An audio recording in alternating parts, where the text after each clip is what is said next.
eye open, check your brother out, make sure everybody good. Don't look for any mistakes that be like, so nobody couldn't have told me that. Make sure nobody got nothing in their nose and their teeth. You know what I'm saying?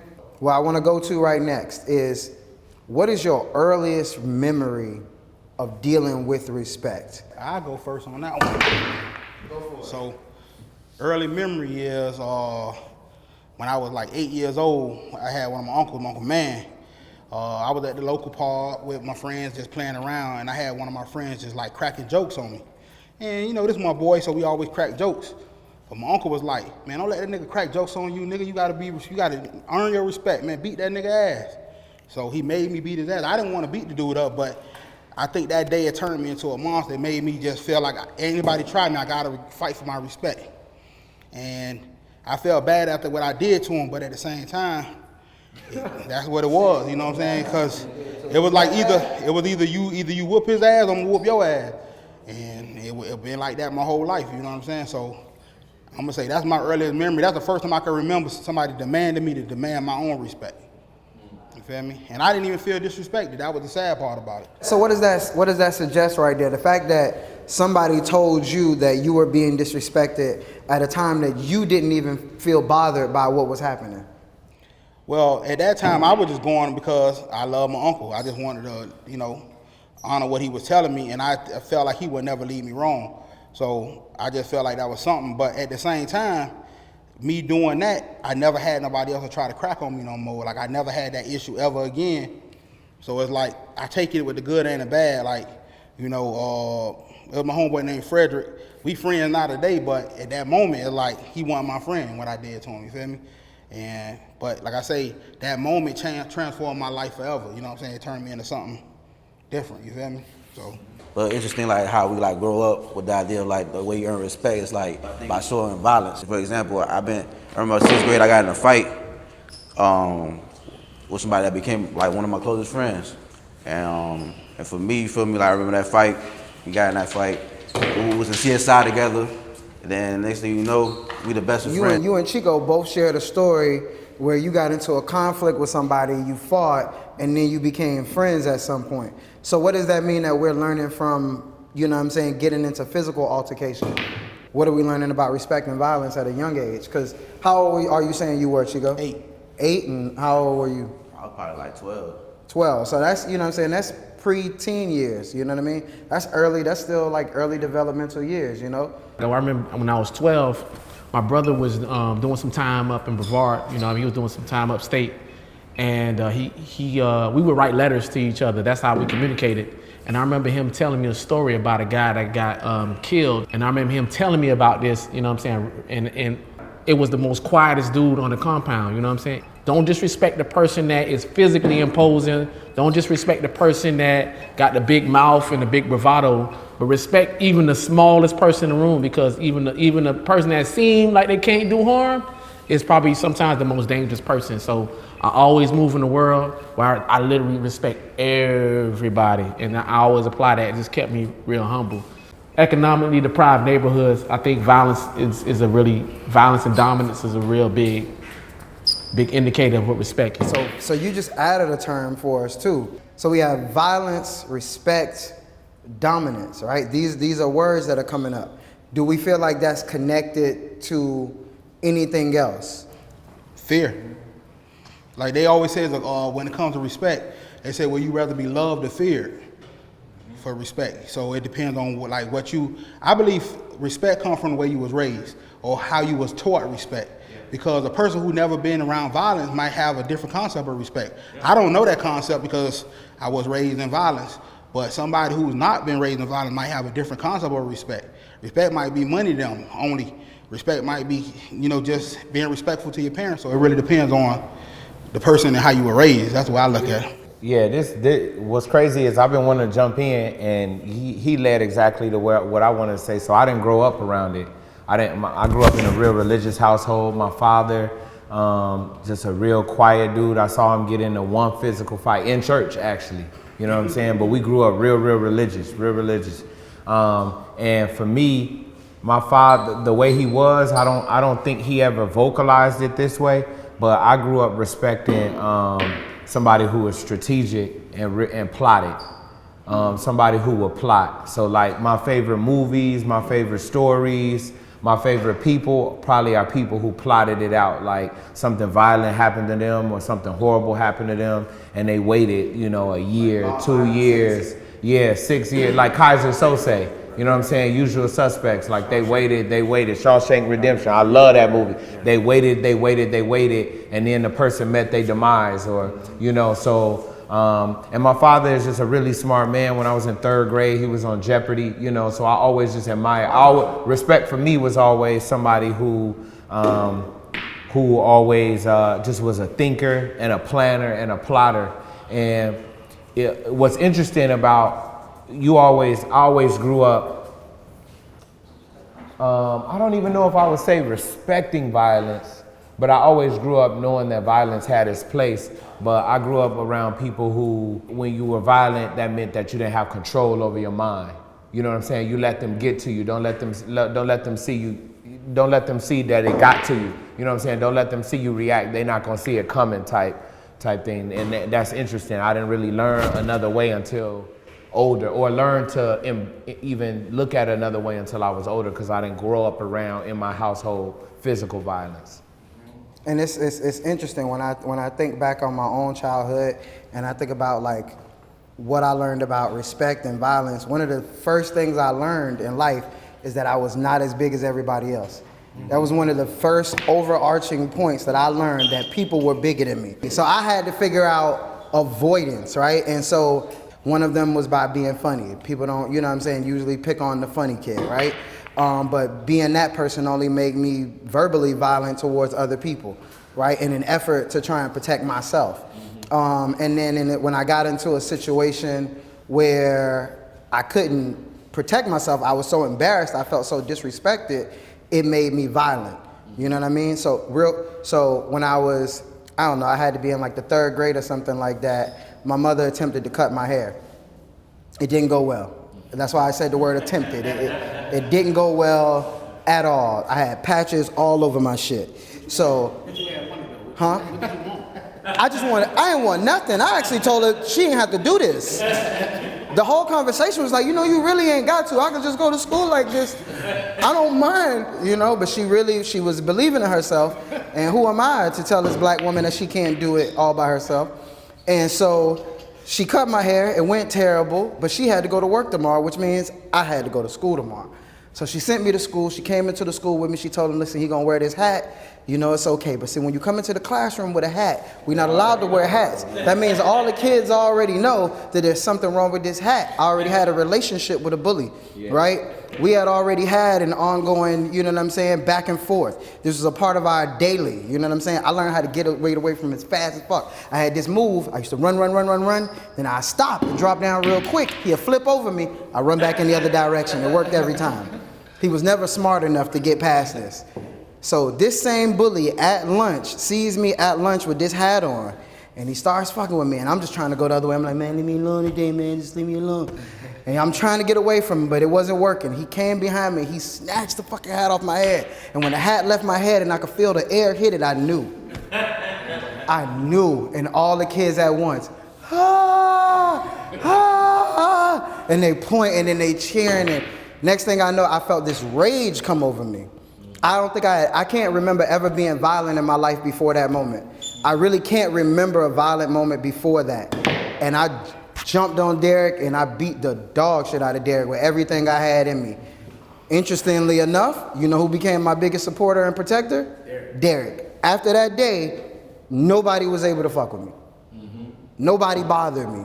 So again, it brings me back to like learning about what respect is, analyzing the situation, who was now dominant. Who does that mean is now dominant? Because he was way bigger than me.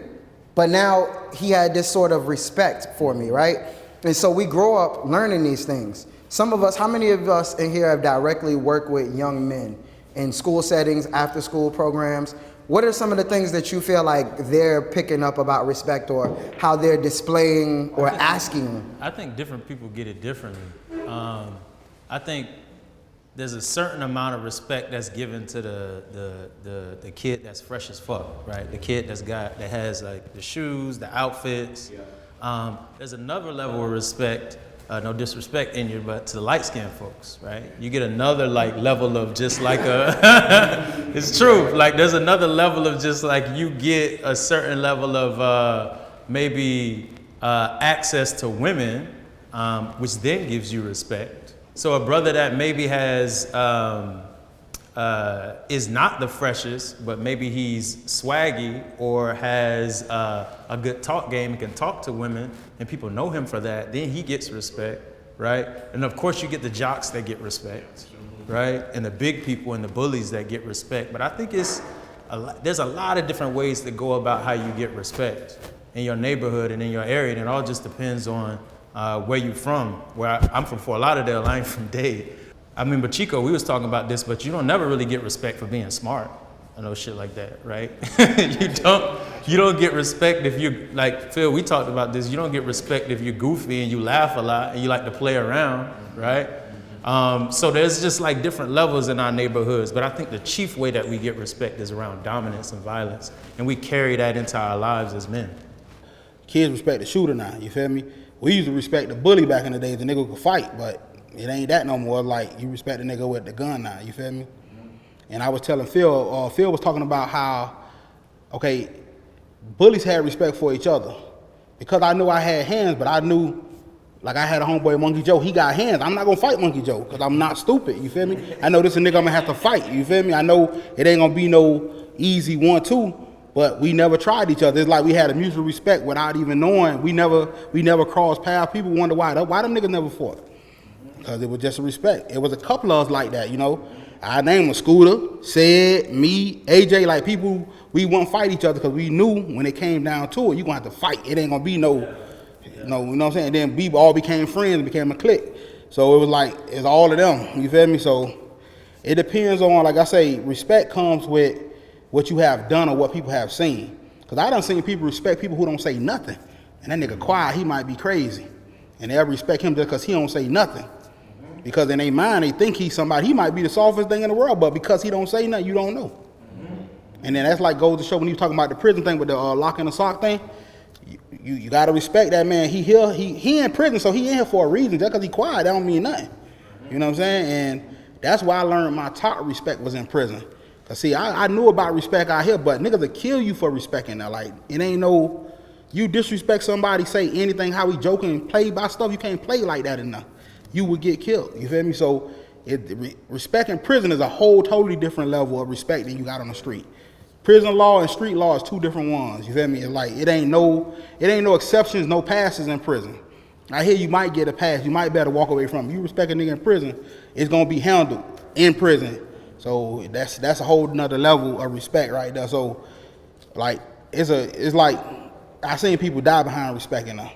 Then the kids now is like social media has a big presence. You know, I know some kids in the schoolhouse, they don't say a word, but they got 10,000, 20,000 followers. Yeah. And they can sick the hounds on you. You know what I'm saying? They can turn a group chat against an entire kid. You can see two kids that are best friends one day, and then it's a group chat or Instagram room or whatever, and now they're enemies, and they have turned that whole like a swarm of bees. Influencers are highly respected. I don't know how they do it. I don't know if it's the way they talk. You know, it's that cyber, what they call it, Twitter fingers. It's that cyber chat that people have. They have a persona online that's greater than them in real life.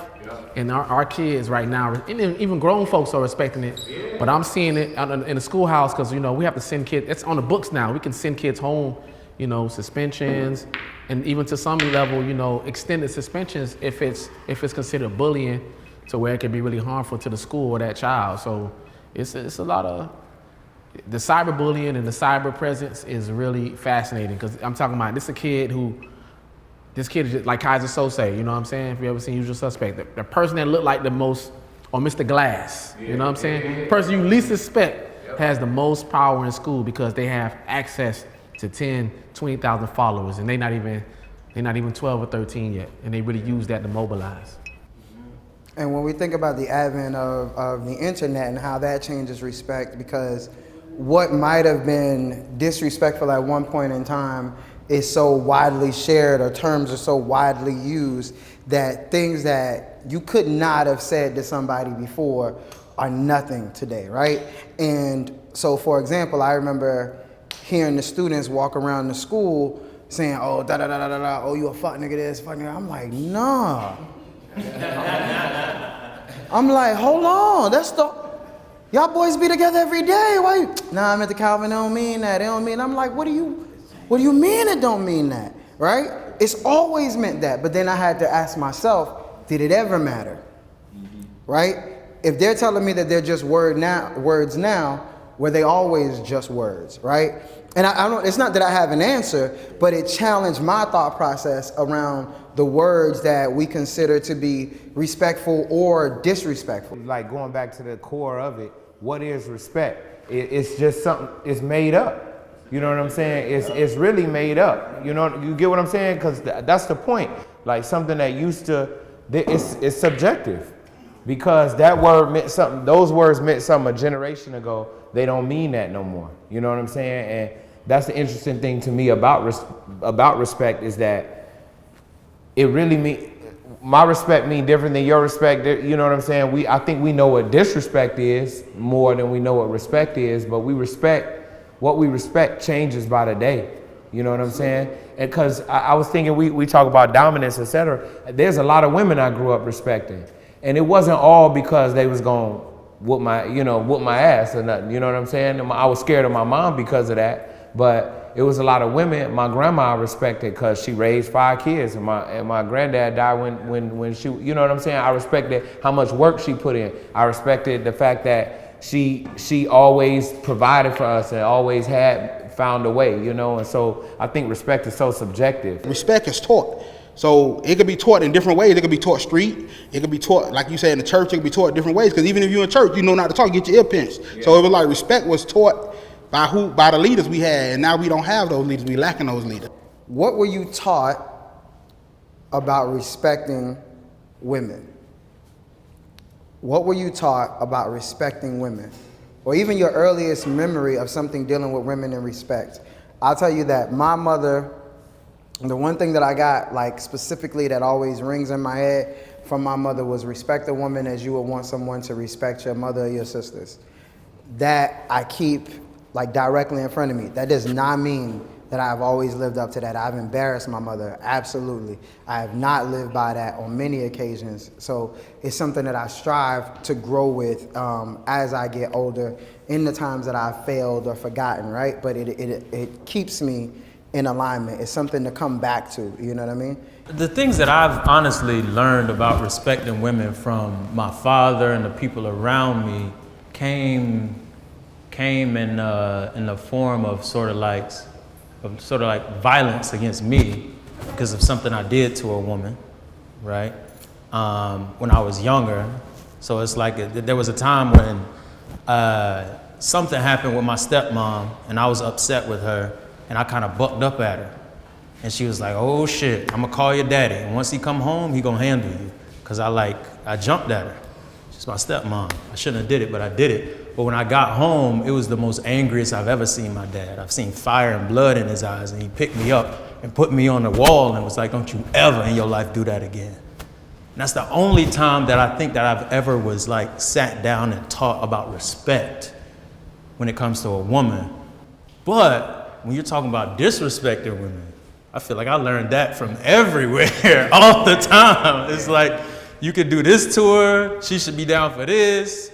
You know what I'm saying? So it's like, I feel like that's all locker room talk is. My dad was, promiscuous, you know what I'm saying? So there was things that happened in the neighborhood that was embarrassing, I'd be catching the bus home, my dad be driving one of his women around town, and I'm catching the bus or walking home, you know what I'm saying? He had room for side chick, he ain't got room for his own children, Our lights would be off because all his money is leaving the house. So I looked at his non-example of I really literally looked at his behaviors and said, I'm gonna be the opposite of that. You know what I'm saying? So I'm gonna be faithful, I'm gonna be a provider, I'm gonna do the basics, I'm gonna be open, I'm gonna be transparent. I struggled through that, but the struggle is to be the opposite of that. And it's complicated because that's also your role model, you know, but that element of, and I saw the hurt that my mom was going through, you know what I'm saying? So like, I hear what niggas is saying, right? But like, that's the old girl, and I see how I hurt the old girl. Then I got younger sisters, you know what I'm saying? So I believe in like, you know, what you put out there is gonna come back to you. So sometimes I think a lot of us make a choice. We see the non-examples everywhere, they're abundant. But you know, you have the choice. Do you go with the locker room talk, or do you step outside of yourself and create something that you've never seen really before? You know what I'm saying? I never really seen some of the stuff I did it for the first time, and I think I overextended myself trying to be more than I can handle, you know what I'm saying? But I would rather fail doing it that way than to do it the way that's been done over and over and over and over again. So I think I learned a lot from the non-examples of like that. I'm not finna do that. I'm not finna, you know what I'm saying, waste all my money outside my household and not take care of my household, you know what I'm saying? So I think that's to speak to what you were saying. My mom and my grandma, those are the women who like raised me on my mom's side, and they always taught me to respect women, love women, don't hurt women. You know, they kept that in me, like you supposed to always protect women. So I got it from that side. Then I also had uncles that also told me you should always protect a woman. I don't care if you see another man beating on you, you should always protect her. So I learned more about respect. I'm gonna say I learned how to protect women more than the word respect, because that word never came out, respect them. It was more like protect them, they sacred, make sure nothing happened to them. You know, they the goddesses of the world. Like I learned that way from men in my family and women. Like I never heard the word respect come out, but I learned to honor them and protect them. So that's the kind of respect that, when I hear respect, that's what comes to my mind. What I knew about respecting women when I was little was very much based on church and romantic movies. So I used to love romantic movies. So I used to watch them and try to do what they did with the few girls that I had the courage to talk to. So I would do like roses, I would sing, I got on one knee one time in front of the whole school. I did all of it, bro. I was like, what grade was this? What we talking bro, like 3rd grade. I still remember her name. I'm not gonna say it now because who knows, social media is crazy. But I still remember her name. And then, so real quick, you know, I only had like 2 girlfriends in high school or something like that. And then I remember I went to FAMU, the greatest school ever, but I remember a moment, and this is a very specific moment. I had fallen in love with another woman who I remember her name still to this day. I had fallen in love with her. And some older guys, and this is why I say it's embarrassing, is because this is the first time really I had this kind of like, not even, it wasn't birds and the bees, but it was kind of another version of that. And it was like, basically everything I learned and stuck with for the next like 15 years of my life. We don't love these hoes. Never let them sleep over your house. It was like a 10 women commandments. Like, and I'm ashamed of it, but I was like, okay, all right, never, okay. You know what I'm saying? And I just, like you said, you turned into a monster at that, at 8, bro, 18, I was like, boom, I turned it all off. It was like, monster, boom. I was horrible. I was horrible. There was only like 1 or 2 times that I thought I was gonna go to straight and narrow, but I just became complete savage life all the way. If you fuck with one of my boys, I would never respect you ever, just because you did what I was doing, you know what I'm saying? And I learned about, 1, disrespecting women, and then all the things they could do to make it cool to disrespect them. And that list was like 100. You could sleep with my homeboy. You could wear this. You could do this. You could talk to my homeboy. You could sleep with more than one person that I know. You could sleep with more than one person that I don't know. You know what I'm saying? It's just you disrespect. And then just fast forward, man, the respect that I learned was eventually, I guess, me hitting the wall and allowing myself to start to begin to be a person that respected myself.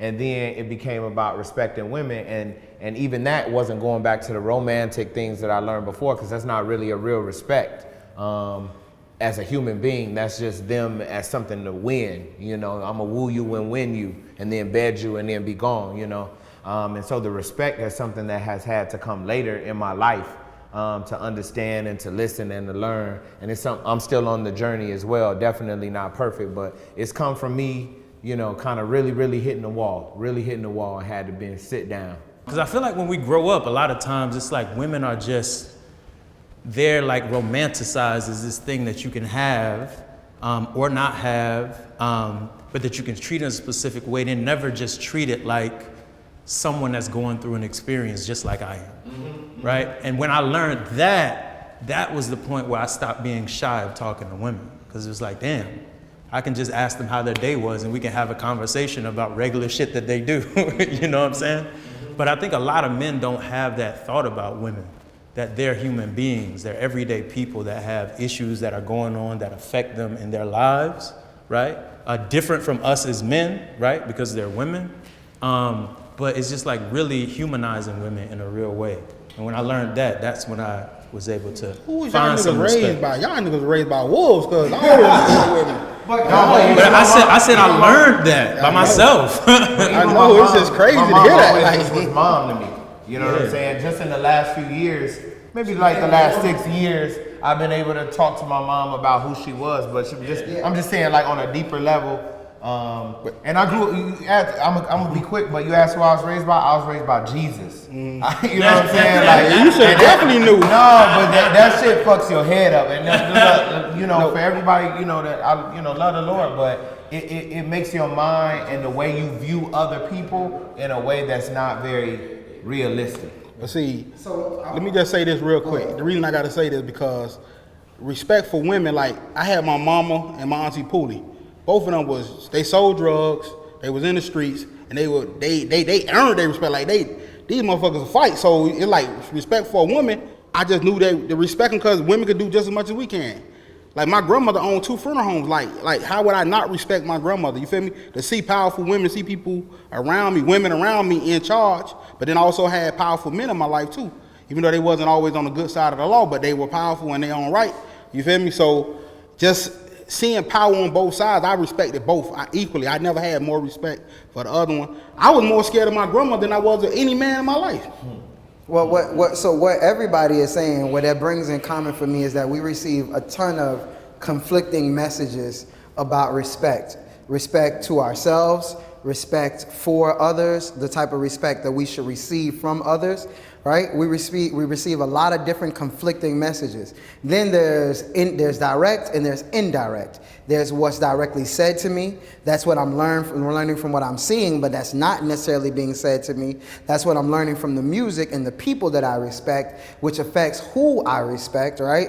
We all respect different people at different stages in our life. I realize, like, for example, if I heard like a lot of like juvenile hot boys like that for the first time today, like if I heard it the first time today, it just wouldn't hit. It wouldn't hit. It wouldn't be something I'm listening to right now, but it's never not gonna hit because it always takes me to a different place, right? So it's always gonna hit, not because even the song is that dope, but because it reminds me of a different time of my life. But I'm at an age now where I can decipher the messages that I'm hearing in that. I can rap that song, and interestingly enough, it may have some lyrics that are disrespectful to women, but they also conflicting messages. When I'm in the club and I look to my left, that same song that I'm rapping with them same tracks is 5 women over here. They know all the words too. And we all rapping the same thing. It's another conflicting message about respect. So that means that we have to pull from all of these different things, right? We have to pull from our early memories. We have to pull from our young adult life, our teenage life. We have to pull from now. As many of us are parents, right? How does that affect us? We're working with youth. How does that affect how I view respect? As Phil brought up, right? That when you reach an age when you're able to look at your parents as people, they are not just your parents anymore. They're just people. That's a man. That's a woman right there. He does man stuff. She does woman stuff. Wow, I didn't realize how annoying you were. I kind of get certain things now, right? Also, I now realize what you went through. I ain't even respect you enough. I did not give you enough respect because I couldn't have possibly understood, right? So we're reaching an age where sort of all of that experience is gelling together, right? It's coming together at once. Asa brought up something earlier, like an objective, a goal to strive towards, right? So earlier I said the golden rule, right? And we've all heard the golden rule. Asa brought up something, and he was saying the platinum rule, right? So, and I can't put it into words like Asa did. So could you share with them what you were saying about the platinum rule? So there's a certain level of respect that's just like bottom line. And I think that's a lot of the ways that we sort of interact. Sometimes we even have to fight for that bottom line of respect, right? But I think that when we're thinking about specifically in our organization, Black Men Build, and what we're trying to build with brothers and black people abroad is how do we come to respect at a different level that's just not baseline, right? So there's a word in Zulu culture called sawubona. And sawubona means we see you. So if you say sawubona in Zulu, somebody would respond with yebo sawubona, right? Say, yes, we see you too, right? So this word sawubona is not just talking about seeing your black jacket and your shoes. It's saying, I see you, I see your mom, I see your father, I see the neighborhood you grew up in, I see your ambition, I see the person that you want to be. So it's starting at reverence, right? It's like starting at honor, right? I see you as a black man and I honor you, bro. So I'm not going to just have a baseline level of respect for you. It's like it might be different if you see Nate walking up to a door, right? Then if you see maybe an elder walking up to the door, you may rush to that door a little bit more to open that door for that elder, right? Than a young man that's like able-bodied, right? But that's because we have a different level of respect for elders, right? A different level of honor and reverence. And I think that we need to start at that baseline for everybody, right? And it's specifically for the people that we care for in our community. It's like, how do we just honor our folks in our community at a baseline? And that's the platinum rule, and I'm thinking that's what we should get to. And that's what we should be focusing on in our organization when it comes to respect. So we have to be able to see everybody almost as an unfinished canvas, right? A moldable piece of clay, right? So we know that everybody has experiences. You have a shape when you come in here, but there's still molding that can be done. We can still respect each other on a human level and then also determine what respect looks like to different people, right? Because there are certain things that we can say amongst friends that we can't say amongst strangers, right? And that's a part of respect. That's because I know that person as an individual. What Chico said about you can't just come to me and tell me something about my friend, the respect that I have for my friend, as I hear you, I'm gonna go talk to my friend about that. But you're not just gonna tell me that this is true and I'm gonna accept that at face value, right? I'm gonna treat everybody as an individual. I'm gonna deal with you. A line that I heard and I think is fitting is, I will deal with you on the basis of which you come. You know, so who you show me you are, I'm going to deal with you on that basis. That's how you came to me. That's how I'm going to treat you, right? As an individual. All right. So I appreciate that respect, though. It's so important for me. The respect that Chico's talking about. It's not just like I love you so much or I respect. It's like you're somebody that I don't think would even do that. You know what I'm saying? I have such a high view of you that whatever this person's saying can't be true. And to have that level of love and respect, I think is such an important thing in our lives that we should strive for. Something to strive to. Great. All right, I appreciate you guys for participating. Peace to the nines. Peace to the nines. Love to the nines. Love to the nines. Respect to the nines. Respect to the nines.